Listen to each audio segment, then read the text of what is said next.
Alright guys, Melissa here. I am home and I'm going to do another video. Today is my former father-in-law's birthday, Robert May. Robert May. Um, what type of man was he? Robert May. Or is he? So I dated my husband back in the day, and I really did not have any expectations of my father-in-law at the time.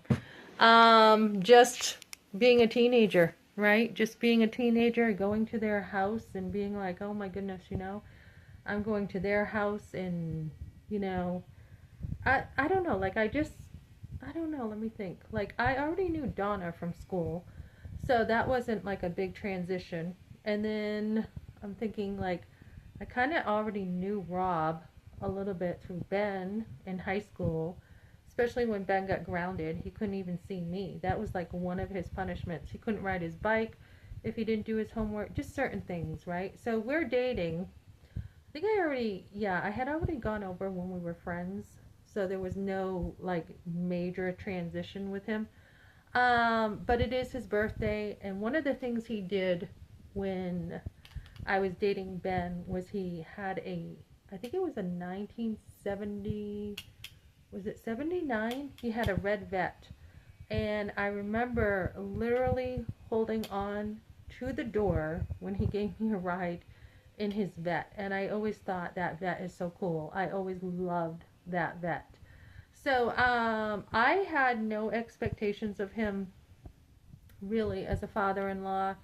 I've always had good memories of him, up until the end when for some reason he just started criticizing me and being mean to me. I have no idea what happened. But anyways, he was always easy to get along with to me. I mean, I'd go over there and if something was bugging him, he might say something and then he would just move on. So today is his birthday. I have that in my memory. I told one of my sons today is Grandpa May's birthday. I talk about them still. Um, so anyways, guys, moving on. What do we do with marriages that fall apart, right? And father-in-laws and mother-in-laws, and you still think of them as your father-in-law. That's never going to change, right? So I'm still getting a lot of backlash with this channel of an unbiblical divorce, Dawn the Minimalist Mom. I had someone say to me, and I just commented on it. Hold on, I just got home from I didn't have my taxes done today. I went and brought someone to have their taxes done, so I have to do mine tonight.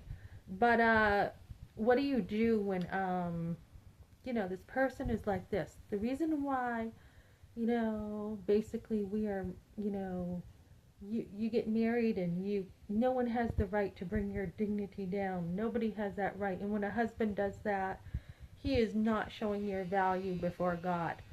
So, did you even hear what I said? They said in the comments. So I'm like, yeah, I heard what you said. Did you see what I said?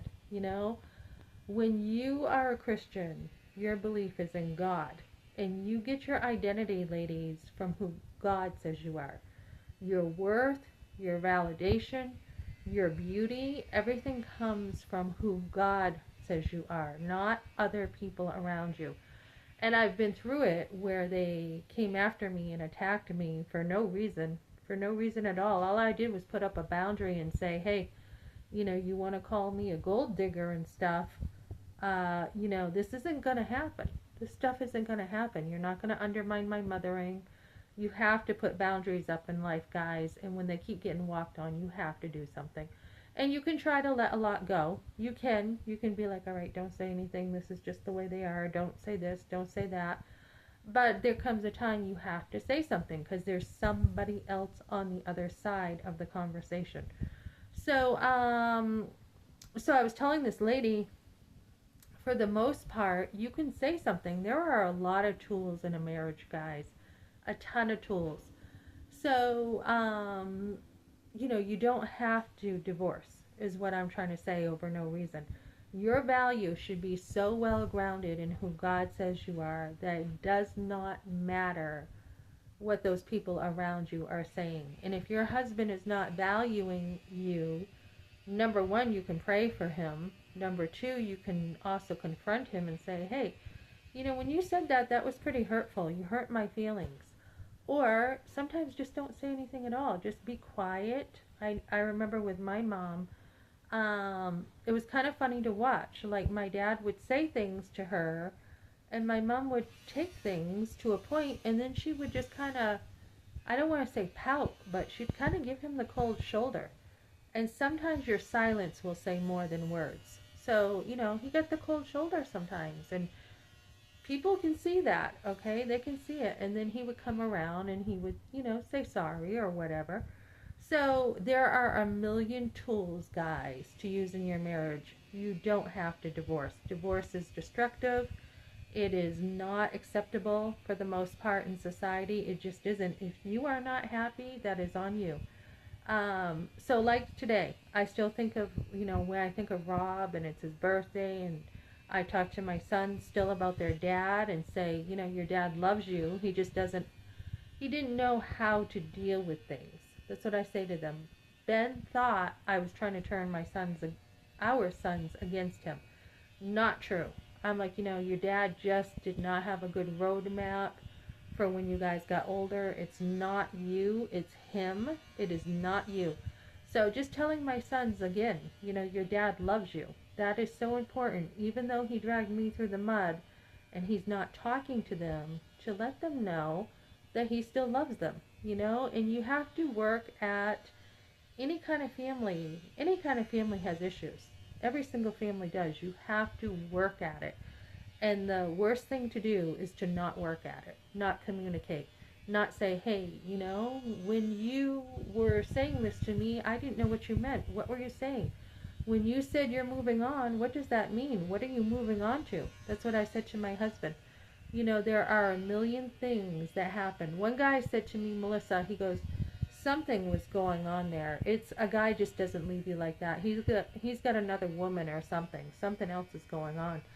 So, you got to be able to communicate.